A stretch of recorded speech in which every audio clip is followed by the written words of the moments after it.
నిజామాబాద్ జిల్లా నవీపేట్ మండల కేంద్రంలో రోడ్ షోలో పాల్గొన్న కాంగ్రెస్ ఎంపీ అభ్యర్థి ఎమ్మెల్సీ జీవన్ రెడ్డి ఈ సందర్భంగా మాట్లాడుతూ 5 సంవత్సరాలు ఎంపీగా ఉన్న అరవింద్ ఒక్క చిన్న ఆర్ఓబి బ్రిడ్జిని తేలేకపోయాడని అన్నారు. కేంద్ర మంత్రి అమిత్ షా గారు నిజాం షుగర్ ఫ్యాక్టరీ విషయంలో కోఆపరేట్గా నడిపిస్తామని తెలపడం ఎంతవరకు సమంజసం, ప్రజలు తెలుసుకోవాలి అన్నారు. రైతుల పక్షాన నుంచి మా ప్రభుత్వం నిజాం షుగర్ ఫ్యాక్టరీ తెలిపియడం ఖాయమన్నారు. రైతులకు ఇచ్చిన మాట ప్రకారం ఆగస్టు 15 లోపు 2 లక్షల వరకు రుణమాఫీ చేసి తీరుతామని అన్నారు. ప్రభుత్వం ఇచ్చినటువంటి 6 గ్యారంటీల్లో 5 గ్యారంటీలు ఇప్పటికీ అమలు చేశాం. అమలు చేసిన వాటిల్లో లబ్ధిదారులకు లబ్ధి అందని ఎడల ఎన్నికల కోడ్ అనంతరం వారికి లబ్ధి అందేలా చేస్తాం. ఈ కార్యక్రమంలో ఎమ్మెల్యే సుదర్శన్ రెడ్డి, కాంగ్రెస్ నాయకులు పెద్ద ఎత్తున పాల్గొన్నారు.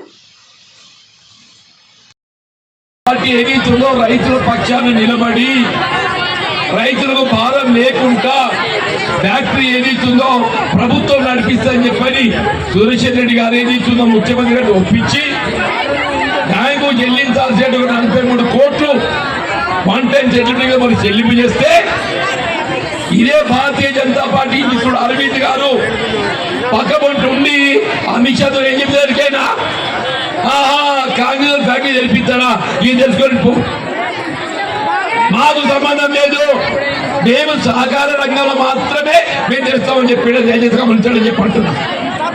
మీకేదైతుందో ప్రభుత్వ పరంగా చక్కెర కర్మాగారం చేసే కాంగ్రెస్ పార్టీ కావాలన్నా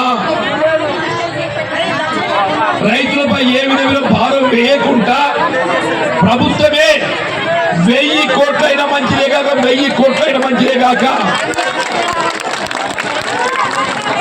పెట్టుబడి పెట్టి చక్కెర కర్మాగారం ప్రారంభించబోయేది కాంగ్రెస్ పార్టీ అని చెప్పి అంటున్నా. అదే బీజేపీ రైతులపై భారం వేసే విధంగా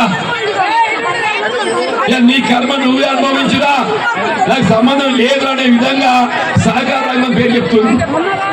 మా చక్కెర ఫ్యాక్టరీ మేము చేసుకున్నాం, నువ్వెందుకు ఓడిపోయింది? మా చక్కెర కర్మాగారం మేము నడిపించుకున్నాక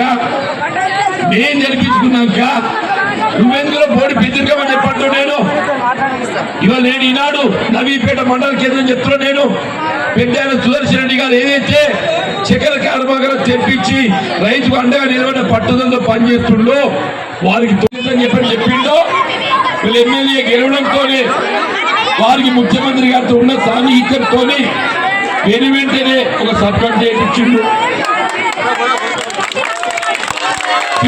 ఆధ్వర్యంలో బోధనకు వచ్చిండు, మెట్టుపల్లి వేయండు, రైతాంగంలో చర్చించిండు. చక్కెర కర్మాగారం పునః ప్రారంభానికి ఏది ఇచ్చిందో ఒక కార్యాచరణ రూపొందించిందని చెప్పి అంటున్నాను.